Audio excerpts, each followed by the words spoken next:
En este video de hoy vamos a aprender a tener la costumbre o soler en el idioma Fula. Primero, ¿qué es el idioma Fula?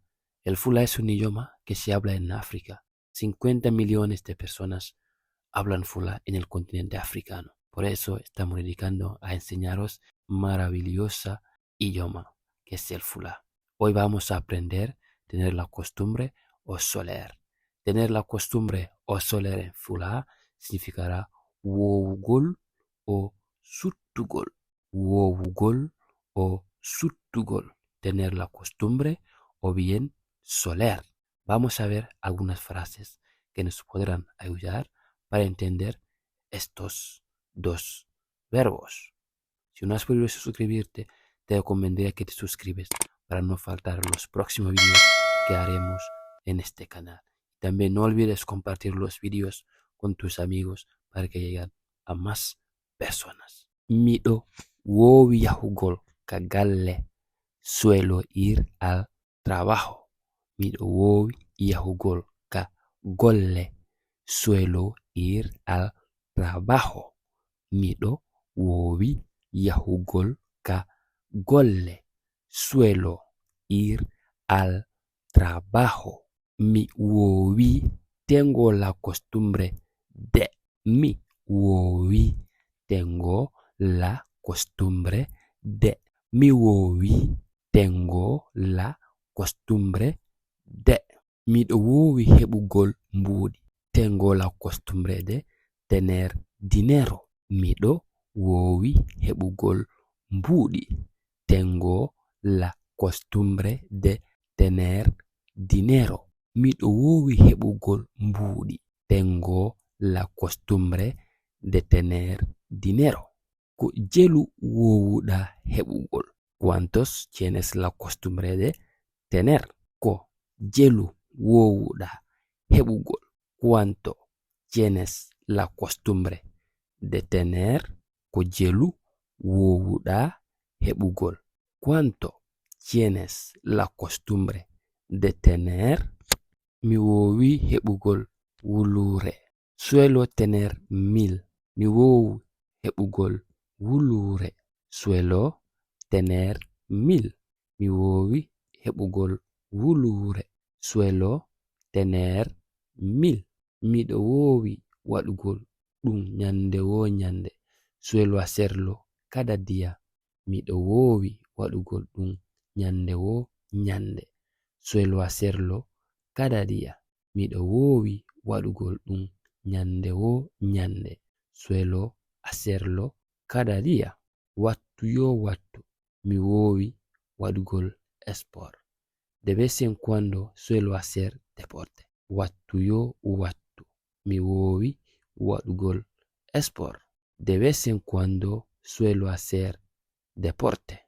Wattu yo wattu. Mi wowi wadugol sport. De vez en cuando suelo hacer deporte.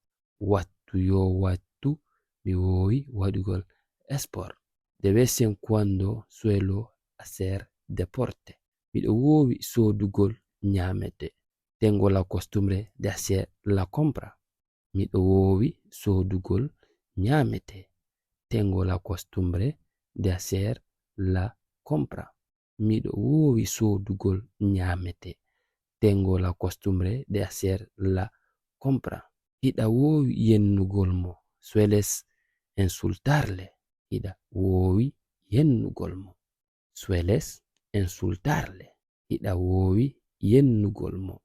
Sueles insultarle. Himo wowi arugoldo. Tienes la costumbre de venir aquí. Himo wowi arugoldo. Tiene la costumbre de venir aquí. Himo wowi arugoldo. Tiene la costumbre de venir aquí. Bereube wowi arugoldo. Estas mujeres tienen la costumbre de venir aquí. Bereube wowi arugoldo. Estas mujeres tienen la costumbre de venir aquí. Estas bereube wowi arugoldo. Estas mujeres tienen la costumbre de venir aquí. Mi wowi joni Estoy acostumbrado ahora. Mi wowi joni. Estoy acostumbrado ahora. Mi wowi joni. Tengo la costumbre ahora. Mi wowi joni. Tengo la costumbre ahora. Mi wowi joni. Tengo la costumbre ahora. Ahora tengo la costumbre. Depende cómo lo vais a utilizar. Owo winilan hore makko. Me he acostumbrado de él. Owo winilan hore makko. Me he acostumbrado de él. Owo winilan hore makko. Me he acostumbrado de él. Mi wowani mutao. Aún no he acostumbrado de él. Mi wowani mutao. Aún no he acostumbrado de él o de ella. Mi wowani mutao. Aún no he acostumbrado de él. Mi wowani mutao. Aún no he acostumbrado de él. Mi wowani de sare. No tengo la costumbre de esta ciudad. Mi wowani de sare. No tengo la costumbre de esta ciudad. Mi wowani de sare. No tengo la costumbre de esta ciudad. Mi wowa yaltugol. No suelo salir. Mi wowa yaltugol. No suelo salir. Mi wowa yaltugol. No suelo salir. Asuta defugol. No sueles cocinar. Asuta defugol. No sueles cocinar. Asuta defugol. No sueles cocinar.